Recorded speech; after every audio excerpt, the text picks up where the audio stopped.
Shalom, shalom. Voilà, donc aujourd'hui, nous allons euh, continuer notre thème sur comment devenir un chrétien fort. Donc, on va faire aujourd'hui, nous allons voir la deuxième partie. On sait tous que la première partie, donc, on avait parlé déjà sur les B.A.B.A., c'est-à-dire que comment devenir chrétien. Donc, on avait dit que c'était c'est un engagement en fait entre nous et notre Seigneur. Donc, pour cela, donc, on devait être conscient de cet engagement. Donc, d'où la connaissance ou la maturité. Donc, un bébé où, voilà, ne peut pas avoir la, la conscience ou la connaissance de cet engagement. C'est pour ça que euh, il est important d'être déjà que nous réalisons que Dieu existe, nous réalisons que voilà euh, les prérequis du Seigneur, hein, qu'est-ce qu'il attend des chrétiens. Et à ce moment-là, nous engageons avec le Seigneur dans ce qu'on appelle une alliance avec le Seigneur. Et pour cela, donc, ça se traduit par le baptême, hein, le baptême d'eau, et effectivement, ça suit par le baptême du Saint-Esprit.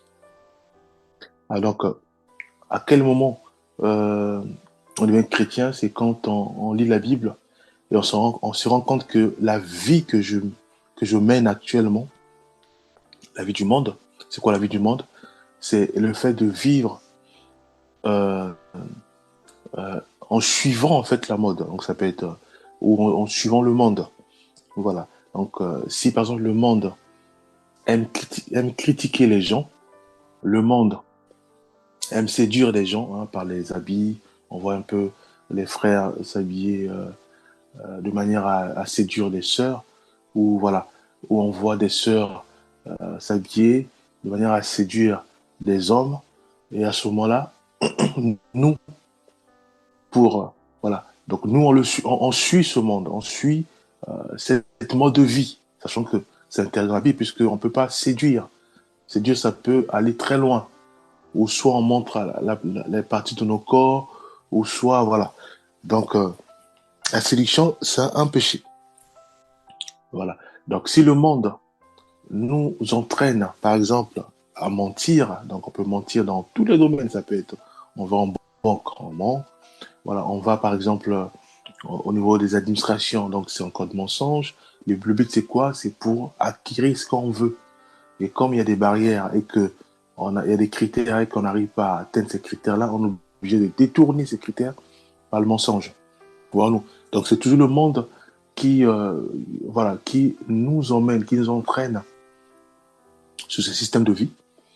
Et avec le recul, en lisant la Bible, ou en écoutant un frère ou une sœur prêcher ou exhorter dans la rue, ou dans notre classe, ou, ou au travail, on se rend compte que dans la vie chrétienne, elle est totalement en opposé avec la vie du monde.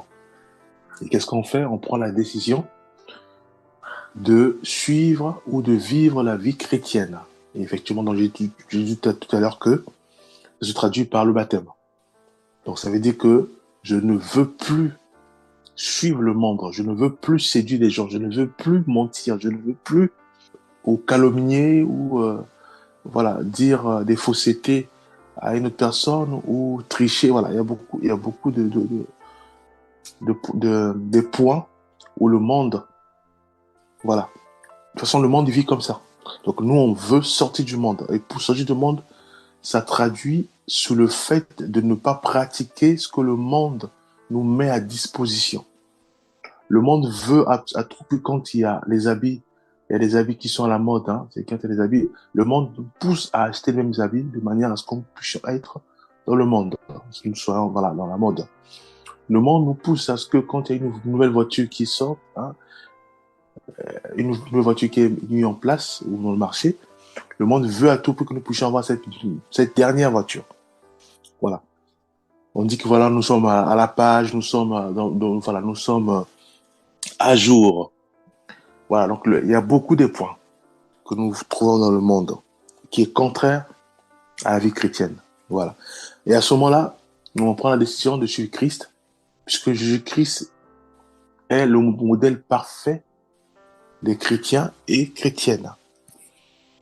Et donc, c'est traduit par le baptême, ça traduit par la lecture de la parole du Seigneur.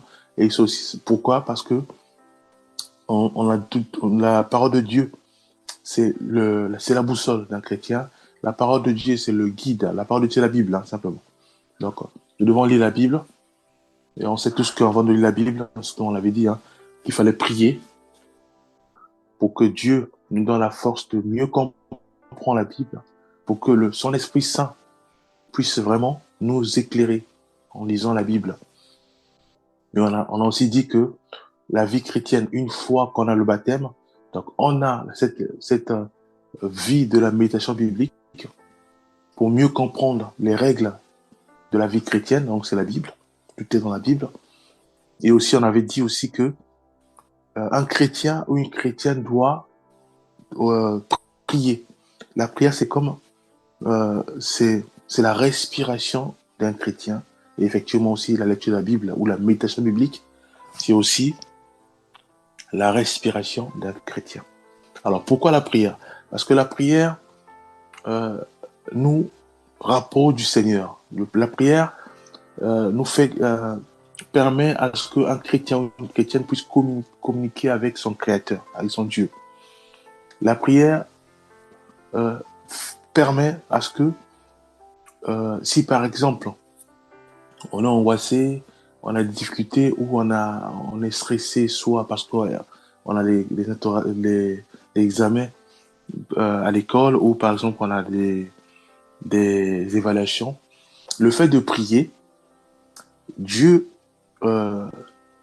inonde notre cœur de paix de manière à ce que quand on va sortir de la maison pour aller à l'école ou au travail, voilà, et à ce moment-là, on a une paix qui nous envahit de manière à ce que la situation, soit l'examen, soit l'évaluation, ne pourra plus affecter notre vie. Pourquoi? Parce qu'on est serein par rapport à la prière. Donc la prière, c'est une force. C'est vrai que elle est invisible, hein, cette force. C'est le fait de prier parce que je vais aller, par exemple, passer l'entretien, soit de baccalauréat ou l'entretien de l'embauche. Le fait de prier, il y a une force spirituelle qui se libère de manière à nous inonder et à nous maintenir dans une rosée de paix. Et à ce moment-là, nous sortons dans nos maisons pour aller, par exemple, passer un entretien dans la paix, dans la joie. Donc, et cela implique aussi non seulement l'examen, voilà, ça peut aussi être notre vie quotidienne. C'est-à-dire que je veux à tout prix être rempli de cette grâce, de cette paix. Donc, je dois prier constamment.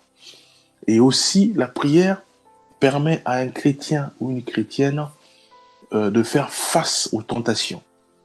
Voilà, nous, parce que tout à l'heure, je dis que on veut surtout plus vivre selon le monde. Donc, j'ai expliqué un peu le monde, ce que nous donne comme ingrédient. Donc, c'était la séduction, par exemple. Dans le cas de la séduction, sachant qu'il y a beaucoup de points, ça peut être les mensonges, ça peut être beaucoup de choses. Voilà, le monde nous donne la séduction. Ben, nous, on appelle les gens de ne plus séduire les gens. D'où on a basculé, on a pris le baptême, donc on est devenu chrétien. Et à ce moment-là, on sait tous que il y a des règles à suivre et les règles sont dans la Bible. Donc, on lit la Bible. Et effectivement, il y a aussi ce volet prière. Pourquoi? Parce que ça nous maintient en contact avec notre Créateur et aussi ça nous aide à avoir la paix. Ça nous aide aussi à ne pas succomber soit dans les tentations ou autres. Voilà.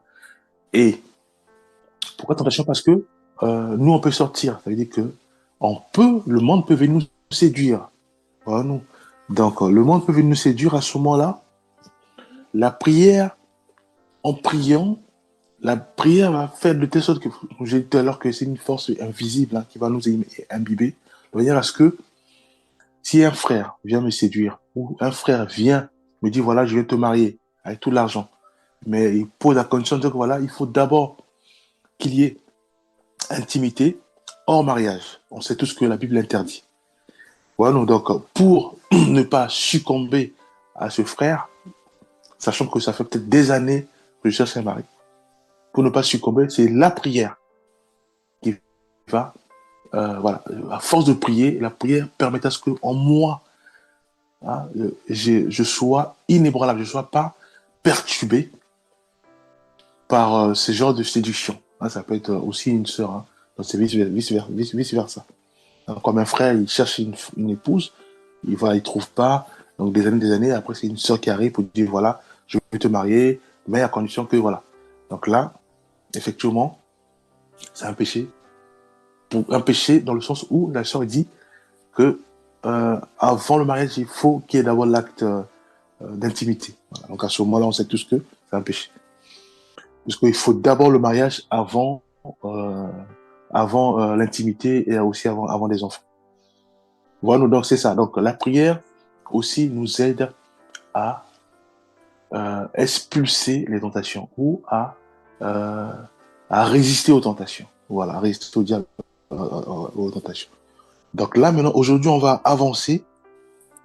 Nous allons maintenant voir euh, euh, le Saint-Esprit. Parce qu'en fait, c'est important, hein, c'est toujours important de réaliser que euh, nous vivons dans la sanctification. Hein, c'est quoi la sanctification? C'est le fait d'appliquer ce que nous lisons dans la Bible, puisqu'en fait, c'est les règles. Donc, Dieu nous demande, par exemple, euh, de ne pas, par exemple, entretenir des relations avec ceux et celles qui, euh, qui sont chrétiens, mais qui vit encore dans la débauche, hein, qui vit encore dans la séduction, dans l'adultère, dans l'impulsité. Dieu nous défend de mener, d'entretenir des relations avec eux. Voilà. Alors, donc, ça, c'est dans la Bible. Alors, moi, si je l'applique, ça veut dire que je marche dans la sanctification. Pourquoi? Parce que j'applique à la lettre ce que me dit la parole de Dieu, la Bible. Voilà. Donc, c'est ça.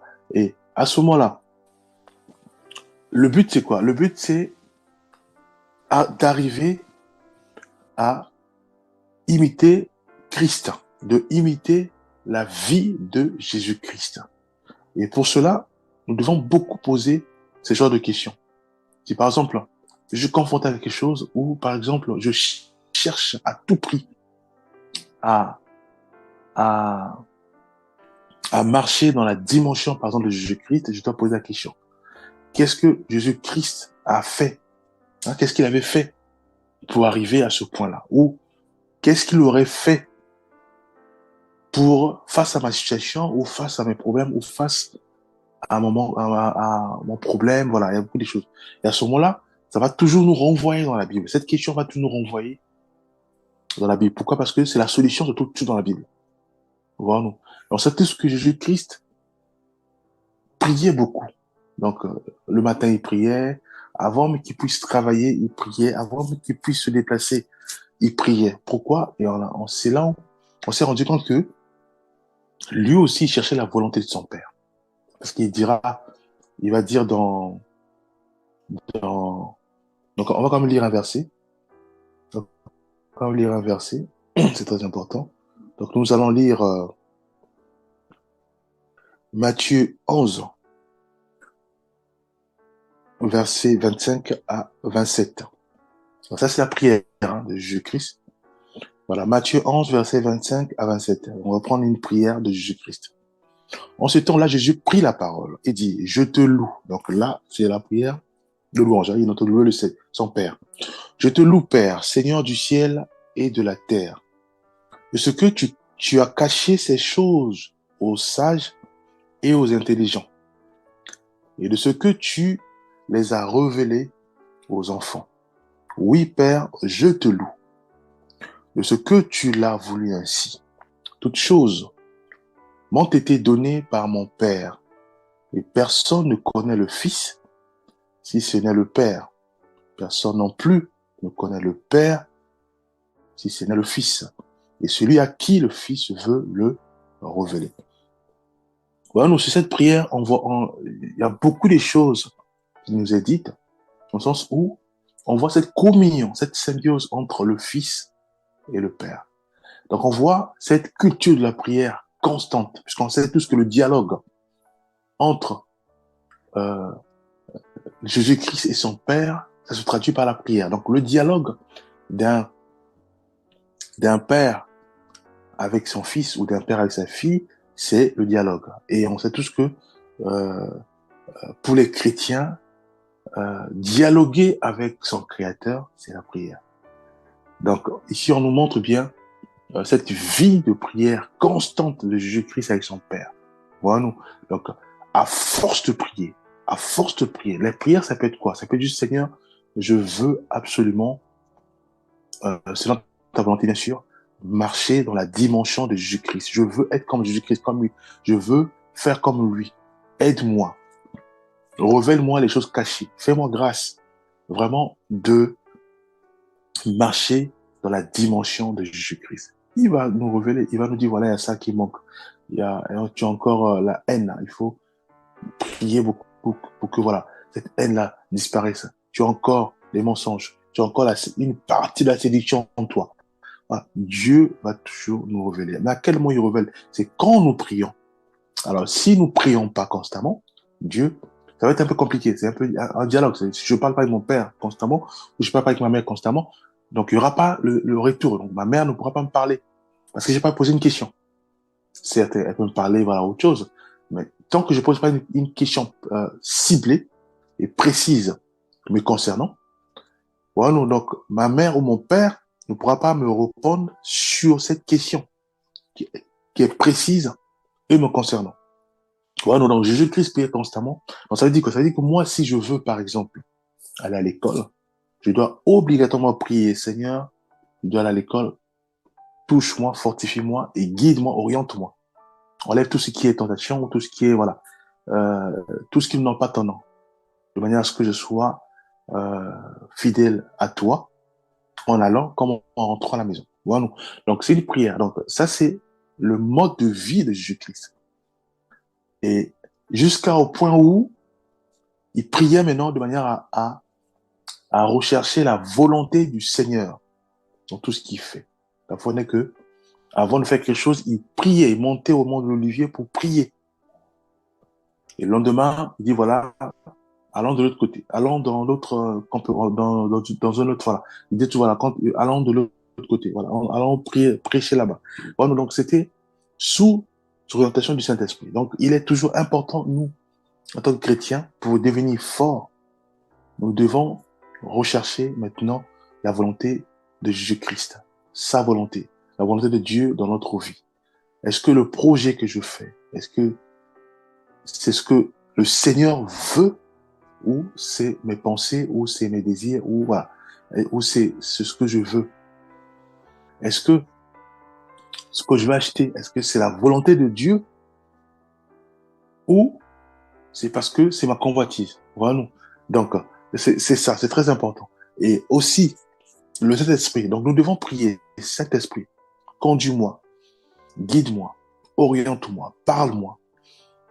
Voilà, parce que le Saint-Esprit, il sait. Il est avec nous. Il est avec nous comme, selon la promesse de Christ. Hein. Donc, il est avec nous. Nous devons vraiment euh, euh, l'interroger constamment. C'est pareil dans la prière aussi. Donc, l'interroger constamment, qui nous guide, qui nous oriente, de manière à ce que nous ne puissions pas aussi effectivement succomber dans la tentation. Parce que il est là, il pourra nous dire, voilà, réveille-toi, prie. À ce moment-là, on peut prier. Parce que c'est pour baliser la journée. En priant, à ce moment-là, quand on sort, s'il y avait des choses qui devaient nous arriver, ça n'arrive plus, puisque tellement que c'est lui qui est là, qui nous a aidés, qui nous a fortifiés, qui nous a réveillés dans notre sommeil pour prier, qui nous pousse, par exemple, à dire, voilà, va prendre la... C'est des pensées, hein. Voilà, comment il parle. Parfois, c'est des pensées. Donc, on sent une pensée monter en nous pour dire, voilà, prends la Bible au lit. À ce moment-là, on ne doit pas résister. Voilà, le Saint-Esprit ne pourra jamais nous faire monter une pensée de la séduction. Allez, réveille-toi, va séduire, mettez l'habit, va séduire cette sœur-là. Non, ça, c'est pas le Saint-Esprit. Une pensée montée en nous pousse à appeler un frère ou une sœur pour parler mal d'un frère, ça, c'est pas le Saint-Esprit. Si une pensée monte en nous pour, par exemple, dire, raconter des choses qui n'instruisent pas euh, ton ami ou ton collègue, ça se passe Saint-Esprit. Le Saint-Esprit nous poussera toujours à prier, à lire la Bible, à véhiculer l'amour, à réfléchir comment inonder tout un quartier d'amour. Un quartier au départ rempli de la violence. Comment inonder un quartier d'amour. Ça, c'est le travail du Saint-Esprit. Voilà. Le Saint-Esprit nous poussera toujours à nous dire, voilà, écoute, il y a eu une tension pas possible, maintenant, il faut faire la paix.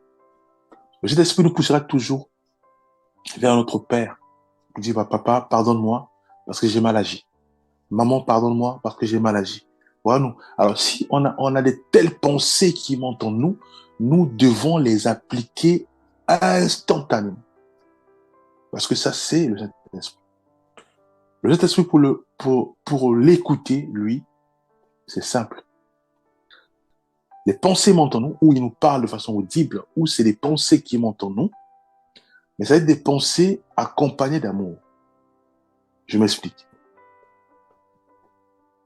Lève-toi, va faire le petit déjeuner à ton petit frère. C'est des pensées qui montent en nous, que j'aime pas. Faire l'autre là, il peut faire, il est grand. Mais l'acte, c'est imbibé d'amour. Pourquoi? Parce que je communique l'amour à mon petit frère. Il va se réveiller, il va voir, non, mais il y a le petit déjeuner, il dit, oh tiens, ma grande sœur, on fait petit déjeuner. Voilà. Donc c'est ça. Donc, ça, c'est le Saint-Esprit. Et à ce moment-là, on ne peut pas résister à sa voix. Parce qu'il parle tout le temps. Voilà. On se lève. Même si je me suis chamaillé avec mon petit frère, je me lève. Je fais le petit déjeuner à mon petit frère. Ou à ma petite sœur. Ouais, voilà. L'acte là. Et le Saint-Esprit, maintenant, lui, il va toucher le cœur de mon petit frère. Transformer sa vie par l'amour de Christ. C'est ça, être transformé par l'amour de Christ. Voilà. Donc, le Saint-Esprit nous poussera toujours à faire des actions qui communiquent, qui guérissent par l'amour. Je viens voir mon père. Je dis, papa, vraiment, je bénis le Seigneur parce que tu m'as, tu m'as bien conseillé. Vraiment, je t'aime beaucoup parce que voilà, tu nous nourris, toi et maman. Voilà, je vous aime beaucoup parce que vous êtes vraiment nos modèles à la maison, hein, sachant qu'on c'est notre modèle à nous. Les chrétiens, c'est Christ. Voilà, euh, je vous aime beaucoup. Alors, cette action-là, si c'est venu du Saint-Esprit, c'est-à-dire que le Saint-Esprit dit, voilà, lève-toi, va parler à ton père. Et tu vas voir que ton père, il va être rempli ou ta mère, hein, rempli de cette joie, cette assurance, de manière à ce que même, tu vas être surpris de voir que ton père ou ta mère qui était malade se relever et marcher. Parce que l'amour, c'est une puissante force invisible, mais qui guérit aussi, qui rétablit, qui guérit les cœurs, qui rétablit. Bon, ça, c'est des cas euh, réels qui existent dans le monde. Rien que par les paroles, une personne qui était angoissée, une personne qui était l'autre là, elle transforme cette parole d'amour, guérit instantanée et glorifie le Seigneur. Voilà. Donc, un chrétien fort, une chrétienne forte doit automatiquement marcher, bien sûr, euh, en s'appuyant sur Jésus-Christ. Donc, le modèle, c'est Jésus-Christ. Et ça, c'est un. Et deux, la vie de la prière doit être constante et en continu. Donc, on sait tous qu'on peut prier dans notre tête comme par voix audible. Dans la tête ou dans nos pensées, c'est quand nous sommes, par exemple, dans le métro, dans un train, on ne peut pas crier ou dire Seigneur, je te loue. Les gens vont s'étonner, le monde va s'étonner. Et soit on va nous porter des plaintes pour dire voilà, c'est trouble à l'ordre public, voilà, pas mal de choses. Donc, on peut prier dans notre cœur. Seigneur, je te loue parce que voilà, tu me permets à ce que je puisse encore respirer ce matin. Je te loue, voilà, pour ta grâce. Je te loue pour mes pieds parce que là, je marche. je te loue pour mes mains, parce que là, je mange avec mes mains. Je te loue par mes yeux, pour mes yeux, parce que là, je regarde. Voilà. Donc, on peut prier, Seigneur, j'ai des lacunes, j'ai des difficultés. Quand je prie, j'ai l'impression que mes prières ne montent pas. Seigneur, comment faire? Bon, c'est un dialogue. Et le dialogue, on ne peut pas avoir honte de Dieu. On doit dire tout. Rien.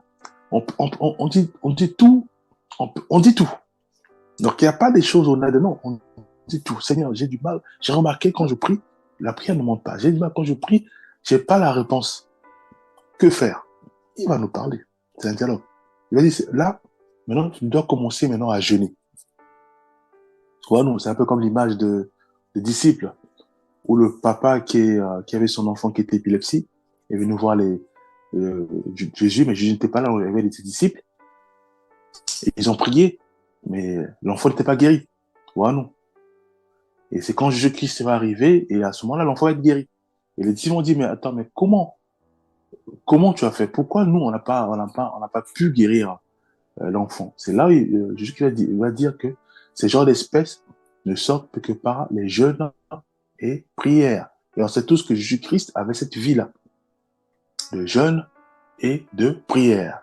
Voilà. Donc, Dieu, à ce moment-là, va nous dire, ma fille, mon fils, certes, je t'ai entendu parler. C'est la prière, hein, parce que quand on prie, c'est parler à Dieu. C'est ce qu'on appelle le dialogue. Tu me demandes, tu me dis, voilà, quand tu pries, rien ne se passe. À ce moment-là, Dieu peut nous dire, voilà, il peut nous ramener dans la dimension des jeûnes. Il dit, ah, il y a des choses aussi, quand tu jeûnes, tu débloques, ça va très vite. Jeûne, c'est quoi? C'est le fait de prier, de t'isoler, de prier sans manger. Voilà. Donc après, effectivement, dire ça en France, dire ça en Europe, ça va être compliqué. Pourquoi? Parce que on est habitué à manger. Alors, à ce moment-là, pour ne pas, parce que manger, ça peut être privé, on va dire, pour ne pas manger, ça peut être soit tu arrêtes de manger à partir de 5 heures jusqu'à 18 heures.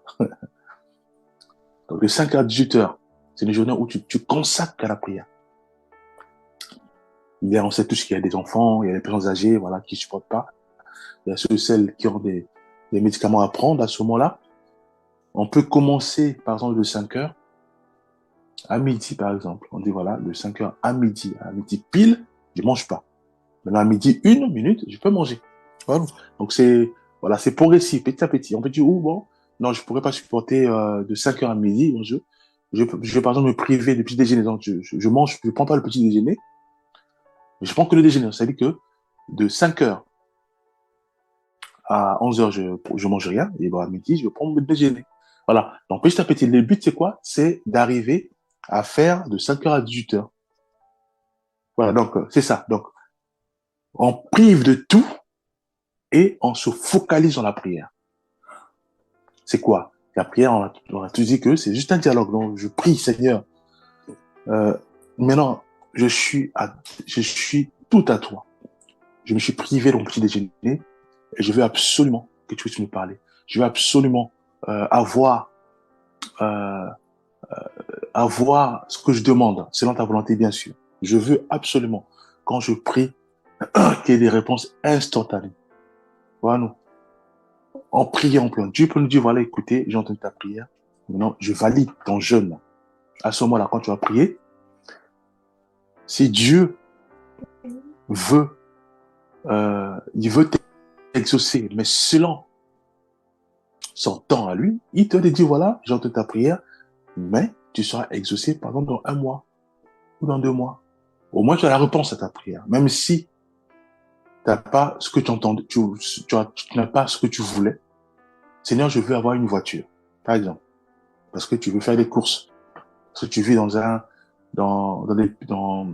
où tu vis, c'est un peu compliqué pour toi. Même les courses, de toute façon, quand tu as des courses, il y a beaucoup de choses, donc obligatoirement, il faut une voiture. Alors Dieu te dit, voilà, j'ai entendu ta prière, mais tu l'auras par exemple dans 1 mois ou dans 2 mois. Voilà, donc là, au moins, tu as ta réponse. Mais pour arriver à ça, effectivement, nous devons changer de dimension. Donc, avoir une vie de prière constante. Dialoguer constamment avec notre Créateur. Voilà. Et à ce moment-là, Dieu va dire, ah, écoutez, jeûne. Et des fois, tu jeûnes, et des fois, tu pries. On va s'arrêter là aujourd'hui, on va continuer plus tard, puisqu'il y a beaucoup de points à voir sur le fait de savoir comment devenir un chrétien ou une chrétienne forte. Voilà. Nous allons prier. Père, nous remettons nos vies entre ta main. Fais-nous grâce, Père, de méditer constamment ta parole. Fais-nous grâce, Père, d'être sensible à ton Esprit Saint. Fais-nous grâce, Père, de prier constamment. Fais-nous grâce, Père, de marcher dans l'intégrité et dans l'obéissance à ta parole. Au nom puissant de Jésus-Christ, nous avons ainsi prié. Amen.